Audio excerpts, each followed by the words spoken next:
안녕하십니까, 대통령님. 방금 전 대통령님께서는 정부의 연금 개혁 방향을 제시해 주셨는데요. 그렇다면 21대 국회에서 논의하다가 중단된 안과 가장 크게 달라진 부분이 어떤 부분인지 좀 짚어주시기 바랍니다. 그리고 또 이번 방향성 중에는 청년층의 부담을 덜어주는 데 초점이 좀 맞춰져 있는 걸로 보이는데요. 그렇다면 장년층 부담도 덜어줄 수 있는 보관이 있으신지 말씀 주시기 바랍니다. 그리고 연금개혁안 중에 이번에 구조개혁 부분이 들어가 있는 걸로 보이거든요. 그렇다면 구조개혁 그 안 때문에 그 야당과 합의가 좀 어려울 수 있다는 우려가 좀 있습니다. 거기에 대해서 대통령님께서 국회에 협조를 구하시면서 당부하신 말씀이 있다면 좀 해주시기 바랍니다.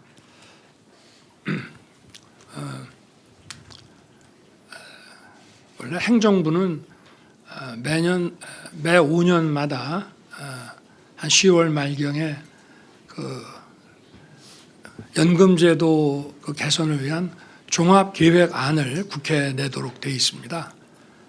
근데 이제 과거 정부에서는 그 연금 개혁에 대해서 손쓸 엄두를, 이게 표가 깎이는 일이라고 생각해서 제가 쭉 찾아보니까 정말 얇은 이런 그 자료집 하나 정도만 형식적으로 내왔었습니다.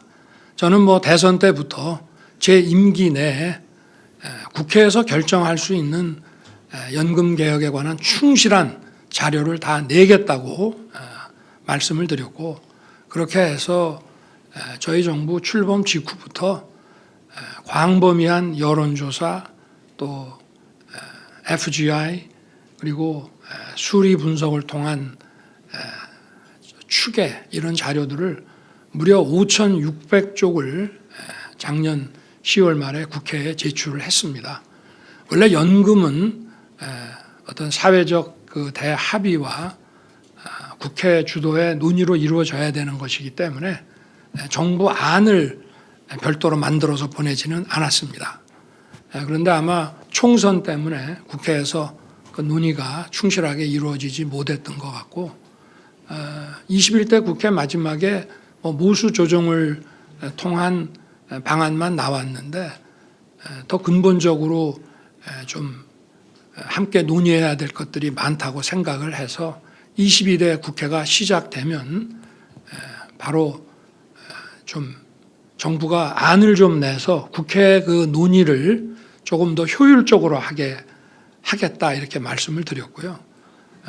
정부 안을 이번에 내게 된 것은 지난번과 달라진 것이 아니고, 지난번에는 종합계획안을 냈고요. 이번에는 정부 안을 아마 곧 제출할 겁니다. 그래서 아까 제가 국정 브리핑에서도 말씀드렸다시피 좀 장기간 지속 가능하게 모수 조정을 통해서 연금 그 재정이 바닥나는 것을 조금 연장할 것이 아니라, 그래서 저희가 이제 생각하는 거는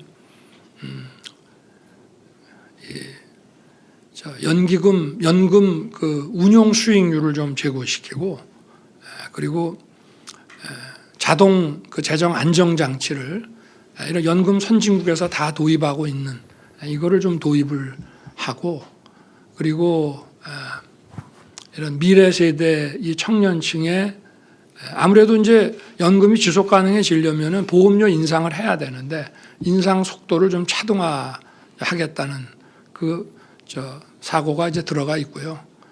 그리고 이제 구조개혁이라고 해서 기초연금, 퇴직연금, 개인연금을 국민연금과 함께 이렇게 만드는 것이 아니고요. 기초연금도, 그러니까 결국은 이 목적이 중산층과 서민의 노후 소득을 좀 더 강하게 보장하자는 차원에서 과거에는 생계급여 지원을 받게 되면은 또 다른 부분에서 감축이 일어나거나 이러기 때문에 이제 그런 거를 저희가 중첩되더라도 다 받게 해드리겠다, 이제 이런 것이고요. 그래서 기초연금은 저희 임기까지 40만 원 올리겠다고 제가 선거 때도 공약을 했기 때문에 그건 지킬 거고, 그래서 생계급여와 기초연금이 서로 중첩이 될 때 이렇게 깎이지 않도록 조치를 하겠다는 이제 그런 차원이고, 퇴직연금은 뭐 임의적인 거기 때문에 가급적이면은 좀 이거를 좀 모든 기업들이 이거를 좀 채택할 수 있도록 해서 하여튼 노후 소득을 더 충실하게 보장할 수 있는 방향으로 좀 유도를 하겠다는 것이고요. 또 개인연금은 이제 개인적으로 가입하는 것인데 이것을 좀 개인들의 연금 가입을 개인연금 가입을 유도해서 보험회사를 통해서 그래서 노후 소득이 또 별도로 중첩적으로 다층적으로 보장되게 할 수 있기 위해서 개인연금 제도에 대해서 여러 가지 세제 인센티브를 드리겠다 하는 것이라 이게 뭐 국민연금하고 함께 그러니까 어떻게 보면 따로 하는 것이지만 함께 그 노후 소득 보장을 위해서 해 나가겠다는 것이기 때문에 이 뭐 이런 구조개혁이라고 해서 뭐 연금을 다른 연금들을 통합하고 특수직 연금과 뭐 통합한다는 이런 것이 아니기 때문에 뭐 이것 때문에 연금 개혁이 이렇게 지체되거나 여야 간 합의가 어려울 것 같지는 않다고 보고 있습니다. 네, 대통령님 안녕하십니까. 조선일보 양승식입니다. 저는 오늘 말씀하신 것 중에 의료개혁에 대해서 좀 여쭤보려고 합니다. 조금 전 국정브리핑에서 대통령께서 의대 증원이 마무리됐다 이런 식으로 말씀하셨는데요. 지금 의료 현장에서는 그 말씀하신 의대 정원 문제를 이유로 의사들이 현장에 나오지 않고 있는 상황이 수개월째 지속되고 있습니다. 그리고 그런 상황이 계속 누적되면서 의료가 한계에 다다른 게 아니냐. 그리고 코로나까지 최근 재유행하고 추석을 앞두고 여러 가지 위기설이 나오고 있는데요. 근데 이런 상황에서 대통령실은 지금 현장에서의 관리는 잘 되고 있다라고 저희를 안심시키고 있는 메시지를 내고 계시는데 의료 현장에서의 이런 체감과 이 대통령실의 메시지에 이렇게 차이가 큰 이유가 제가 좀 궁금합니다. 그리고 이제 이와 함께 그 의사들을 다시 복귀시키기 위해서 이들에게 뭔가 전향적인 그 메시지를 주면서 대화에 빨리 나서야 된다는 의견도 있는데요. 이와 같은 대통령님의 입장 또한 궁금합니다. 일단 그 의대 증원에 대해서 완강히 거부하는 그런 분들의 주장을 지금 말씀을 하고 계신 것 같은데 의료 현장을 한번 가 보시는 게 제일 좋을 것 같습니다. 특히 지역의 이 종합병원들 이런 데 좀 가보시고 여러 가지 문제가 있지만 일단 비상진료 이 체제가 그래도 원활하게 가동되고 있고 뭐 정부도 열심히 뛰고 있습니다만은 또 우리 현장에 우리 의사, 간호사 또 간호조무사를 비롯한 관계자 여러분들께서 정말 헌신적으로 뛰고 계시기 때문에 저는 뭐 해낼 수 있다고 생각을 하고 있습니다.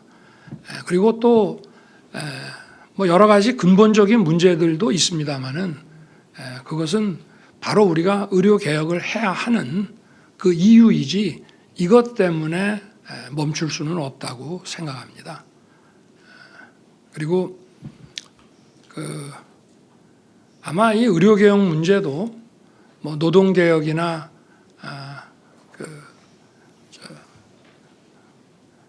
교육 개혁 또 저출생 문제를 해결하는 것만큼 아마 어려울 것입니다.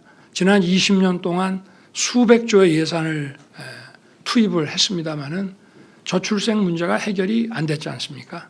그러면 어차피 안 되는 거니까 돈을 다른 데 쓰고 이 문제는 포기하고 차라리 뭐 외국 근로자들을 그냥 받아다 쓰자 이렇게 얘기할 수는 없는 거 아니겠습니까? 제가 아까도 말씀을 드렸습니다마는 의료개혁이라는 것은 대한민국 어디에 살든지 어느 지역이나 관계없이 차별받지 않고 국민들의 생명권과 건강권이 공정하게 보장되도록 하는 것입니다. 그걸 국가가 안 하면 국가라고 할 수 있겠습니까? 어려움이 있지만 답은 현장에 있고 디테일에 있는 것이고 정부는 헌신적인 의료진과 함께 의료개혁을 반드시 해내겠습니다. 저도 이어서 의료개혁에 대해서 질문 드리겠습니다. 방금 말씀은 잘 들었고요. 지금 이런 의료 공백이나 국민 불편이 장기화하면서 의료계뿐만 아니라 정치권에서도 그 의대 정원 2,000명 계획을 고수만 할 게 아니라 증원 규모를 좀 조정한다는 식으로 타협점을 찾자는 목소리도 커지고 있습니다. 이에 대한 대통령님의 입장을 말씀 부탁드리고요. 갈등을 타개할 대책도 설명 부탁드립니다. 제가 이미 4월 1일 의료개혁 관련 대국민 특별 담화 때 다 말씀을 드린 건데요. 의사 증원 문제를 뭐 우리가 일방적으로 정한 것이 아니라 지금 그동안 한번 여러분들 몇 년 동안 그 신문 기사를 한번 보십시오. 계속 지금 의료개혁이 필요하고 의사가 부족하고 이런 기사가 계속 났습니다. 그리고 지역 균형 발전을 위해서도 이것이 핵심적인 아젠다고. 그리고 저희는 의사 그 단체들과 여러 가지 단체들이 있습니다만은 제가 4월 1일 날 말씀을 드릴 때에도 37회에 걸쳐서 의사 증원과 양성에 관한 문제들을 의료인 단체들과도 협의를 해왔고요. 또 무조건 안 된다고 처음부터 한 것이 아닙니다. 회의에 계속 나오고 거기에 대해서 어느 정도의 공감도 했습니다. 그렇지만 우리가 그러면 합리적인 그런 추계를 해서 어떤 그 의료 수요에 대한 그런 추계를 통해서 그 어느 정도 인원 그 증원이 필요한지 내라 그러면 한 번도 낸 적이 없습니다. 그래서 정부는 기다리다 저희가 이제 지역 필수 의료를 강화하기 위해서 재정 투자를 하고 또 뭐 저희가 사법 리스크라든지 이런 것들을 좀 감축시키고 뭐 여러 가지 제도를 개선하는 것, 또 그 보험 수가를 좀 조정을 해서 그야말로 필수 의료, 중증 의료, 수술 이런 부분들, 과거에 기피하던 부분들이 의사들에게 더 인기 있는 과가 될 수 있도록 만드는 문제는 그건 우리 정부 뭐 남은 기간 동안 어느 정도 할 수 있습니다만은 의료인을 더 양성하는 문제는 이거는 뭐 최소 10년에서 15년이 걸리는 일이기 때문에 그거는 지금 안 하면은 지금 해도 지금 의료 추계가 2035년을 기준으로 할 때 15,000명이 부족하다고 지금 우리나라만 놓고도 나와 있고 또 뭐 다른 OECD나 선진국들하고 비교했을 때 이게 제도 비교상으로도 너무 차이가 많이 나기 때문에 지금부터 시작을 해도 10년, 15년이 지나서야 이제 의대 증원의 그 소위 그 의사 공급이 이제 추가되기 시작을 하는 것이기 때문에 부득이하게 이제 할 수밖에 없다는 것이고요. 저는 얼마든지 열려 있다고 얘기를 했습니다. 우리 의사 단체에게도 단체들이 많아요. 그래서 저희들이 쭉 소통을 해왔습니다만은 통일된 어떤 그 의견이 도출이 안 됩니다. 그렇다고 그럼 도출될 때까지 기다릴 수는 없는 거 아니겠습니까? 그래서 저희가 과학적 어떤 근거에 의해서 합리적 그 수요 추계를 제시하고 거기에 터잡은 그 의사 증원 문제에 대해서 뭔가 답을 내놓으면 저희들은 열린 마음으로 검토하겠다고 여러 번 얘기를 해왔습니다. 그런데 그게 없습니다. 무조건 안 된다는 겁니다. 오히려 줄여라 이렇게 얘기를 하고 있거든요. 국민 여러분 어떻게 생각하십니까? 국가가 정부가 어떻게 해야 되겠습니까? 그렇지만 그래도 현장에서 저는 뭐 의료 현장을 많이 가봤습니다. 지역 종합병원이라든지 또는 뭐 전문병원이라든지 또 뭐 상급 병원이라든지 많이 다녀봤습니다만은 뭐 실망스러운 분들도 많이 있죠. 그렇지만 의사 간호사 분들이 자기의 그 직책에 정말 헌신하는 분들을 많이 봤습니다. 그래서 정부도 노력하고 또 국민들께서 좀 강력히 지지를 해 주시면은 저는 이런 비상 진료 체계가 의사들이 다 돌아올 때까지 이거를 운영하는 것이 가능하다고 보고 있고요. 그리고 지금 이러한 또 우리 그 개혁 과정을 통해서 1차, 2차, 3차 병원 간의 어떤 기능적 역할 분담이 아주 건강하게 지금 진행되고 있습니다. 그래서 원래 취지대로 의과대학에 기반한 이런 종합병원들은 의학 연구 그리고 중증 아주 최중증과 희귀병 진료에 좀 매진하고 그다음에 우리가 말하는 수술, 응급 이런 기본적인 중증 필수 진료들은 그거는 2차 지역 병원, 지역 종합병원들에서 좀 해내고 그리고 경증은 이제 가까운 곳에 있는 그 의원에서 이렇게 해 나가는 거로 기능 분담이 좀 잘 진행되고 있다고 생각합니다. 지금도 응급실에 가보면은 물론 경증이냐 중증이냐 하는 것은 환자가 다 판단할 수는 없는 것이지만 한 50% 정도는 그 좀 우선적으로 응급 조치를 조금 해야 되는 그런 분들이 한 50% 정도 되고 나머지는 좀 2차나 1차 병원에서 해도 되는 분들이 많이 있는 것 같습니다. 그리고 응급실 의사가 부족한 것이 근본적으로 문제입니다.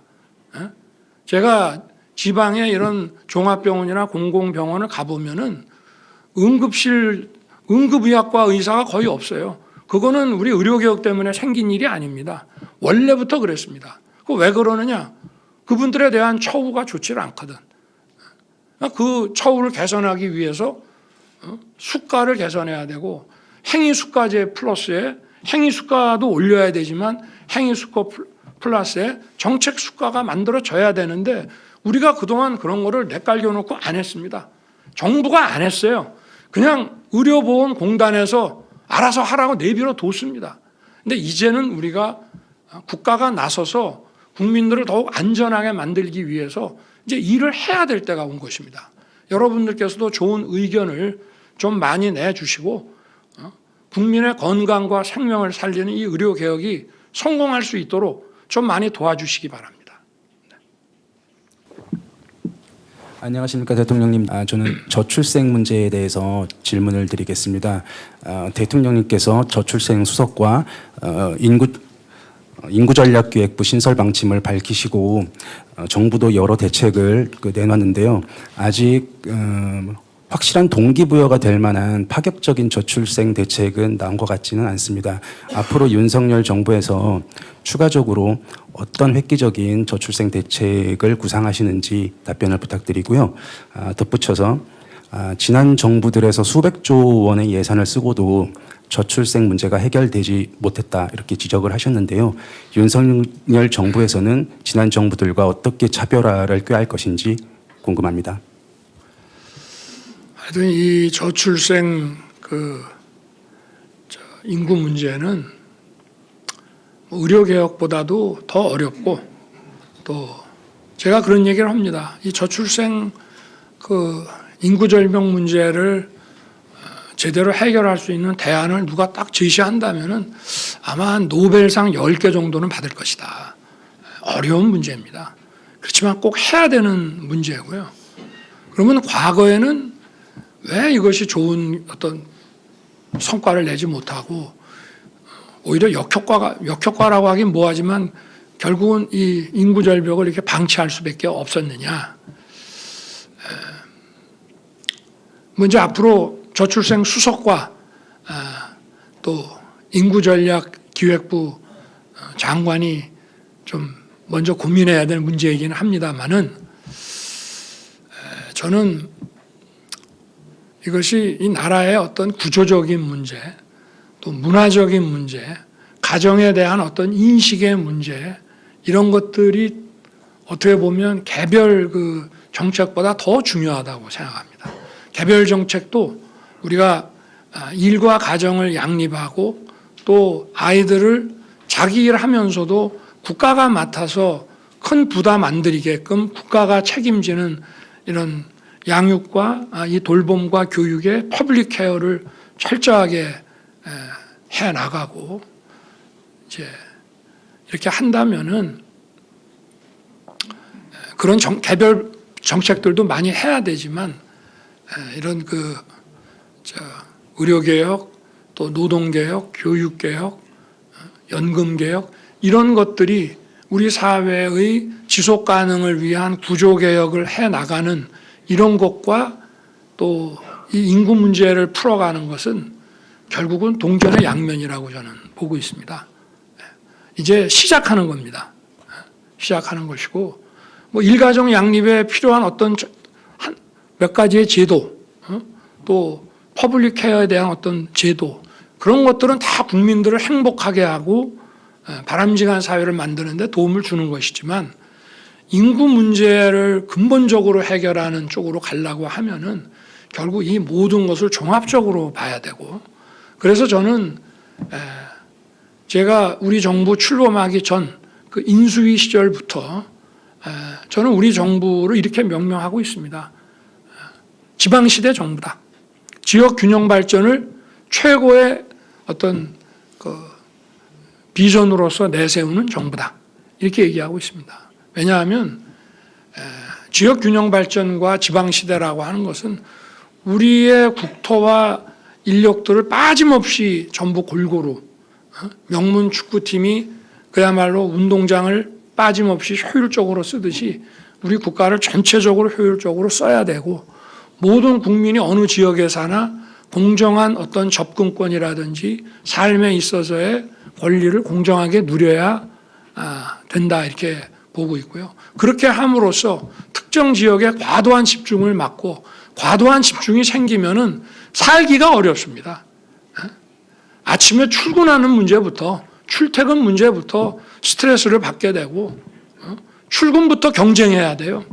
근데 그 경쟁이 과연 우리 국가 발전하고 경제 성장시키는데 어떤 아주 이펙티브한 경쟁 체제냐 이 말입니다. 불필요한 경쟁이다 이 말이죠. 그래서 그런 불필요한 과도한 이런 과열된 이런 경쟁 그 여건과 문화가 우리로 하여금 인생과 이 가정에 대한 가치관을 바꾸게 만들고 그러다 보니까 이것이 근본적으로 이 저출생과 인구 문제라고 하는 것은 가정에 대한 가치를 과거보다 많이 비중을 적게 둔다는 뜻이기 때문에 저는 이제 저출생에 관한 그 인구 전략 기획부가 이제 출범을 하게 되면 제가 뭐 미리 말씀드린 대로 그 장관을 사회 부총리로 해서 이런 사회 각 부처의 업무를 좀 조정 통할할 수 있게 이렇게 하려고 하는데요.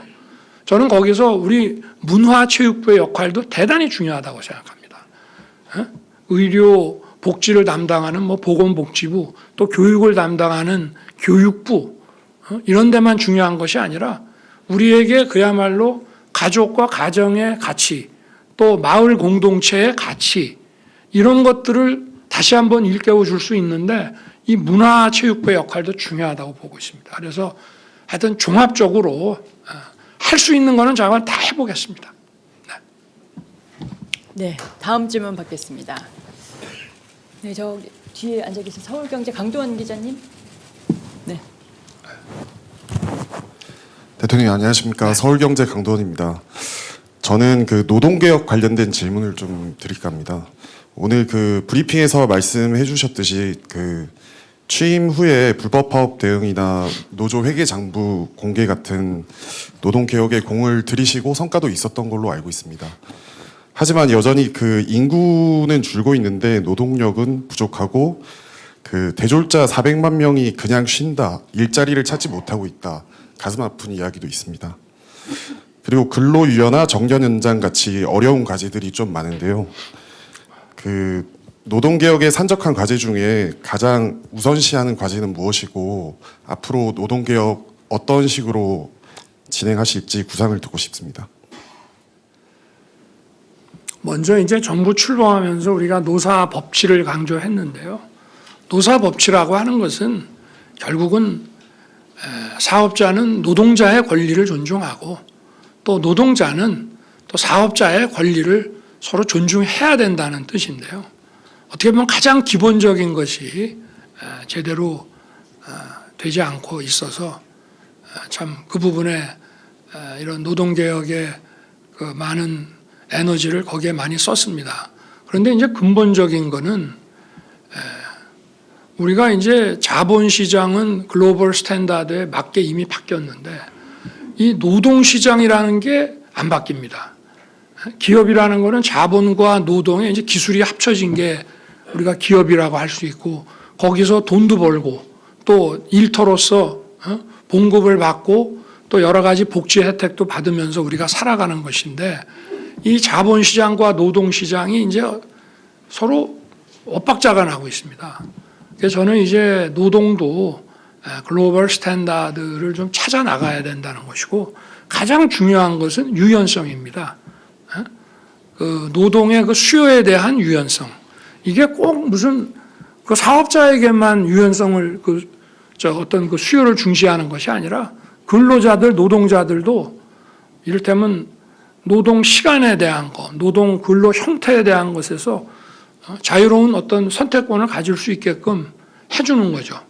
그래서 이 유연성이라는 게 중요하게 보고, 뭐 외국에서는 유연성 그러면은 해고의 유연성을 생각을 하는데 저는 뭐 아직까지는 우리 정부에서 우리 해고 문제라고 하는 거는 하여튼 좀 더 깊이 더 생각해야 될 문제이지만 근로 시간 형태 또는 그 임금 어떤 구조에 대한 것들은 좀 유연해질 수 있지 않느냐. 예를 들어서 뭐 정년이 지나고 나서도 아직도 충분히 사회 활동을 할 수 있기 때문에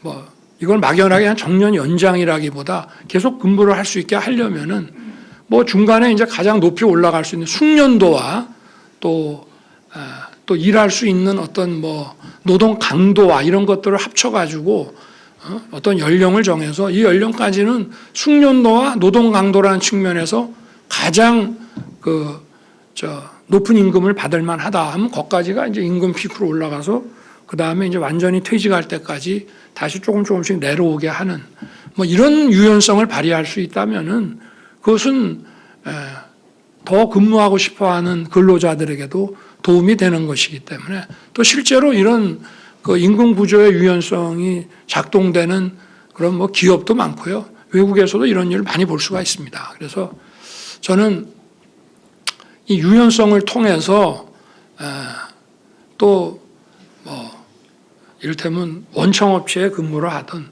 협력업체에 근무를 하든 하는 일에 따라서 좀 공정하게 또 보상을 받는 문제도 크게 보면 다 유연성의 문제라고 할 수 있기 때문에 우리의 이제 이 노동시장이 선진화하고 또 기업의 성장과 근로자들의 거기에 대한 보상이 함께 좋아지는 이런 선순환 구조를 만들어 나가는데 이런 유연성 문제가 중요하다고 생각합니다. 거기에 이제 아울러서 미조직 근로자 보호와 같은 노동 약자에 대한 국가 보호는 강력하게 구축을 해놓고 또 우리 근로자들의 미조직 근로자 같은 경우에 이런 공제조합이라든지 이런 소위 사회적 안전망도 튼튼하게 깔아야 된다고 생각합니다. 네. 기자님. 네.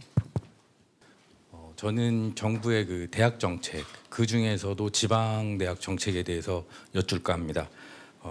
윤석열 정부 들어서 그 지방 대학의 경쟁력 제고와 혁신을 위해서 글로컬 대학을 지적 구정하고 있습니다. 5년간 1,000억 원의 막대한 재정 지원을 하고 있는데요. 지난해 10개 대학을 선정을 했고 어제 마침 또 10개 대학을 선정을 했습니다. 학령 인구 감소로 어려움을 겪고 있는 지방 대학 입장에서 굉장히 반가운 내용이긴 한데요. 이 글로컬 대학 지정에서 소외된 대학들, 지정이 되지 못한 대학들은 정부의 전반적인 어떤 지원에서 소외되는 것이 아닌가 하는 위기감과 불안감이 있습니다. 그래서 이러한 대학들의 좀 불안감을 좀 해소할 수 있는 좀 보완책이라든가 또 다른 그 지원 정책이 있는지 궁금합니다. 네, 있습니다. 교육개혁에서 우리 어린이들을 위한 이제 국가 책임 그 돌봄 교육 체계 또 중고등학교 학생들에게는 디지털 교육 그리고 대학을 안 가도 되는 기술 직업계 교육 활성화 그리고 산업과의 연계 강화 이런 것이고, 대학은 이제 전공 학과 벽 허물기를 통해서 학문의 융합, 또 유연화 이런 것들을 이제 추구해 나가고 있습니다. 그 중에 그 고등교육 대학 부분에서 이제 지방의 경우에는 교육부 장관이 가지고 있는 재정과 행정 권한을 시도에 아주 대폭 이양했습니다. 지금 교육부 장관은 중요한 개혁을 하고 있습니다만은 힘이 과거보다 많이 떨어졌습니다. 그래서 자기 권한과 재정을 전부 시도지사에게 줬기 때문에. 그럼 왜 이렇게 했느냐? 이게 추상적인 학문만 배울 것이 아니라 지방에서는 지방의 그 어떤 산업을 살릴 수 있는 역할을 대학에다가 부여를 한 겁니다. 그래서 지방의 산업계 또 직업계 고등학교 대학 이것이 삼각 연대로서 지역의 산업 혁신을 이뤄낼 수 있는, 그렇게 해서 지역의 사람과 기업이 갈 수 있게 하는 그 역할을 소위 이 삼각축에서 대학이 혁신의 중심 역할을 한다면은 대폭 지원하겠다라고 해서 저희가 상징적인 아주 시그니처 그 정책으로 만들어 놓은 것이 글로컬 대학으로, 여기에 대해서 심사를 해서 정말 가능성이 있다라고 하면 5년간 1,000억 원을 지원해 주는 것인데, 그거 말고도 라이즈라고 그래서 또 지역 혁신 이런 그 교육 시스템이 있고요.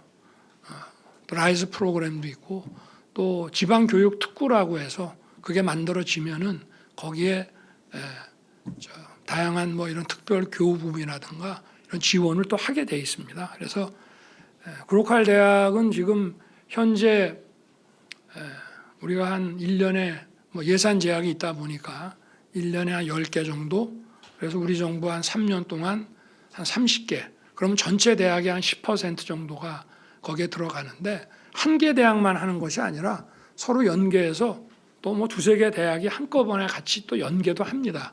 그래서 기회가 좀 있을 것 같고요. 다 해줄 수는 없습니다. 그렇지만 지금 예비 지정된 학교들도 있고, 이렇게 해서 또 대학들끼리 좀 아무래도 경쟁도 좀 하게 하고, 또 경쟁을 통해서 지역의 산업이 또 활성화되는 것이니까, 하여튼 저희들이 뭐 글로컬 대학에 들어가지 못했다 해도 하여튼 좀 동력을 가질 수 있도록 다양한 방면으로 지원을 할 것입니다. 그리고 무엇보다 시도에 권한을 많이 줬기 때문에 중앙정부가 들고 앉아 있으면 잘 모릅니다. 그래서 시도는 뭐 바로 공간적으로도 밀접해 있기 때문에 시도에서, 중앙정부뿐만 아니라 시도에서도 많은 지원을 할 것이고, 라이즈 프로그램 같은 것이 대표적으로 시도에서 직접 우리가 돈을 시도에 보내면 시도가 판단해서 직접 지원하는 것입니다. 하여튼 잘 챙겨보겠습니다.